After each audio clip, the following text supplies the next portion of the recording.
Welcome to our 7th discussion. In this discussion, we'll talk about section 2.4 on epsilon-delta proofs and 2.5 on continuity. In this video, we will do a practice epsilon-delta proof of a quadratic function. So the example is to prove the limit as x approaches 6 of 2x squared minus 11x minus 1 equals 5. So I want to begin by giving you 8 minutes to try this.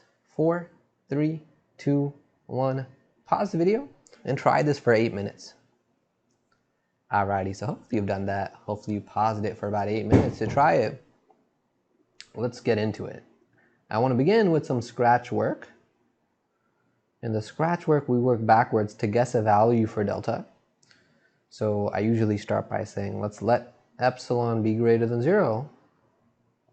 We want to find a number delta that's greater than 0 such that if 0 is less than the absolute value of x minus my a, which is 6, is less than delta, so this is absolute value of x minus a here, then the absolute value of our function, which is 2x squared minus 11x minus 1, and then minus our limit, our L, which is 5, that we want to be less than epsilon.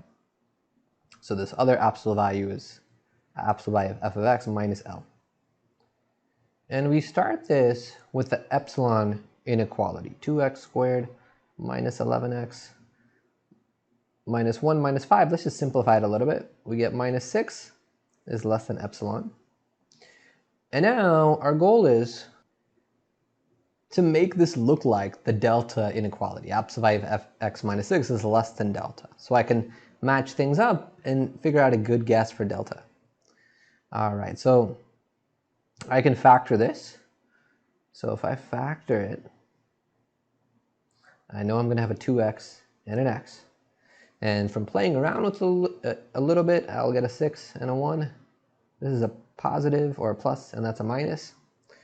Okay, now I can split it up as absolute value of 2x plus 1 times absolute value of x minus 6 is less than epsilon. And at this point, it might be tempting to just divide the 2x plus 1 in absolute value to get absolute value of x minus 6 is less than the epsilon over absolute value of 2x plus 1. Usually we do that thing. We want the absolute value of x minus 6 there. Usually we divide over the other term if there was just a number. And then we'd say that this thing over here is our delta. But the problem with this is that delta can't have x in it. And that's because the delta is supposed to just be a number. And so it shouldn't have a variable like x in it. It's fine for it to have epsilon in it because epsilon is some fixed positive number. Like if epsilon was a half, I would have that here and have a half on the numerator. But x is a variable and I don't want that in delta. Okay, so the thing that I want to be able to do is replace the absolute value of 2x plus 1, ideally with a number. Okay, so we are going to want the absolute value of 2x plus 1 multiplied by absolute value of x minus 6. It would be really nice if the first absolute value was less than some number, m. Then I'll keep the other absolute value as it is. It would be really nice if I could do that. And then if I could have this be less than epsilon. If that was the case, then I'm going to be able to divide this m over so that I'll get epsilon over m, and that's going to be a good thing that starts to look like a possible delta. So the question is now, how do we figure out this number m? Well, that's going to come from the fact that I get to pick what this number delta is. This distance away from 6, I'm going in the x direction. But overall, x should be pretty close to 6. So I'm going to sort of arbitrarily now say that let's let delta be less than or equal to 1. That'll ensure that x is pretty close to 6. In order to find this number m such that the absolute value of 2x plus 1 will be less than that m. A lot of the times in these epsilon delta proofs with quadratics, assuming here that delta is less than or equal to 1 will sort of do the trick for us. Okay, so let's put this in a little thought bubble. And now, let's work with this. Let's work with this assumption that delta is less than or equal to 1. That's going to mean that absolute value of x minus 6, because that's less than delta, that means that is going to be less than 1. So let's draw a picture of this on our axes. So let's draw our axes, and let's label 6 on the x-axis. And then I'm going to draw y equals first 2x plus 1, and then I'll put the absolute value on it. Okay, so 2x plus 1 I know is a line. The y-intercept is 1, and it's positive sloping. Okay, and the x-intercept is, if I work it out, it's negative 1/2. And then it continues downwards like this.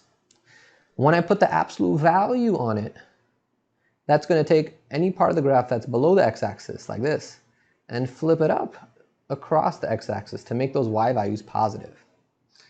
All right, so now, because we're assuming delta is less than or equal to 1, that means we can go up to 1 unit to the right of 6, which is at 7, and then 1 unit to the left, which will put me at 5.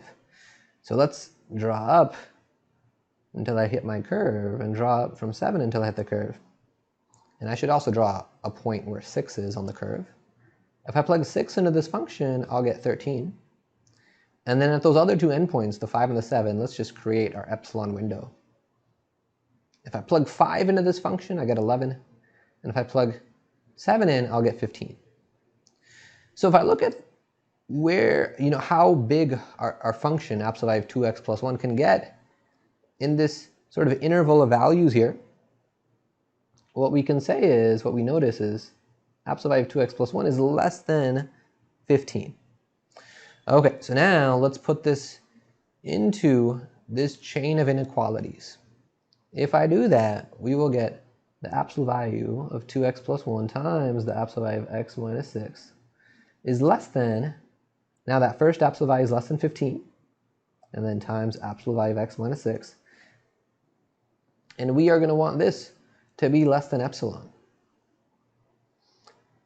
Okay, so now working with this inequality, let's isolate absolute value of x minus 6. So let's divide 15. This will be less than epsilon over 15. All right, so it's really tempting at this point to say, wait, epsilon over 15, isn't this my delta I've been looking for? Because this looks like my delta inequality. It looks like this inequality, absolute value of x minus 6 is less than delta. But that we can't ignore the fact that we assume that delta was less than or equal to 1. That's actually where the 15 came into play. Without that, I wouldn't have been able to get that number. Okay, so overall, there's two things that I need. One is, I need delta to be less than or equal to 1. And the other part is I do need this epsilon over 15. So to be safe, let's just let delta be less than or equal to epsilon over 15. And the trick for these problems with quadratics is, because I need these two things, the way to make it work is to let delta be the minimum of those two numbers, of 1 and epsilon over 15. That means delta will be the smaller of the two. And that just depends on the specific value of epsilon. All right, so we are ready for the proof. So proof, we always begin it by writing given epsilon greater than 0, we will pick delta. In this case, it's the minimum of 1 and epsilon over 15. Then I write the sentence, if 0 is less than the absolute value of x minus my a, which is 6, is less than delta, so that's saying the distance from x to 6 is strictly between 0 and delta, then I want to consider the absolute value of f of x, my function, which was 2x squared minus 11x minus 1, and then minus L, minus what the limit is supposed to be, which was 5. And I'm hoping that this will simplify and will show that this is less than epsilon. Okay, so let's simplify it. 2x squared minus 11x minus 6. And this factors. This is going to factor. I'll have a 2x and an x. A 6 here, a 1 here. I know this is minus and this is a plus. Okay, we can split this up as absolute value of 2x plus 1 times the absolute value of x minus 6. Okay, so now we have to deal with these two terms. All right, so for one of these, I'm going to have to sort of get that upper bound for absolute value of 2x plus 1, find a number that's bigger than it. And then I'll also have to deal with the absolute value of x minus 6. It doesn't really matter which one I deal with first. So maybe let's deal with the absolute value of x minus 6. I know that's less than delta, so let's use that. This whole thing will be less than absolute value of 2x plus 1 times delta. Okay, so now let's deal with the other absolute value.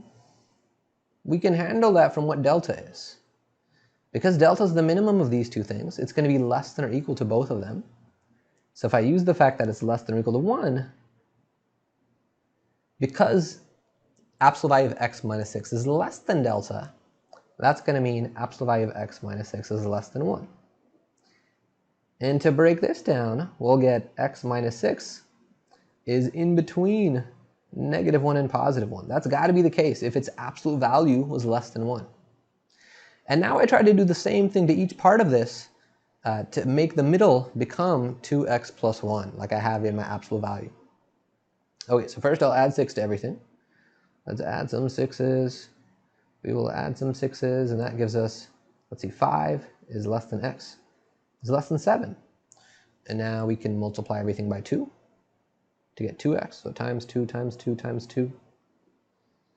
Okay, and that gives us 10 is less than 2x is less than 14. We're almost there. Now we just got to add 1. So we'll add 1 to everything. And that gives us 11 is less than 2x plus 1 is less than 15. Okay, I can't forget about the absolute value. So absolute value of 2x plus 1. Because the range from 11 to 15 is purely positive, even when I absolute value it, it'll stay exactly the same. 11 to 15. Okay, so now, because of that, I get to say that this whole thing is less than 15. Because the absolute value of 2x plus 1 is less than 15. And then I still have that delta there. All right, so we are almost there. To handle that delta, I'm going to use the other part of what delta is up here, the minimum of these two things. I can also say that delta is going to be less than or equal to epsilon over 15. It's also less than or equal to epsilon over 15. So 15 times delta will be less than or equal to 15 times epsilon over 15. Now the 15's cancel and this equals epsilon. And that is what I wanted. Thus, our absolute value of 2x squared minus 11x minus 1, and it was minus 6. Actually, sorry, it was minus 5. It became minus 6 after I simplified. We've shown that this is less than epsilon. And that's what we wanted. Therefore, our limit, the limit as x approaches 6 of 2x squared minus 11x minus 1 does equal 5. So I put my rectangle, shade it in, and now that indicates I'm done with the proof.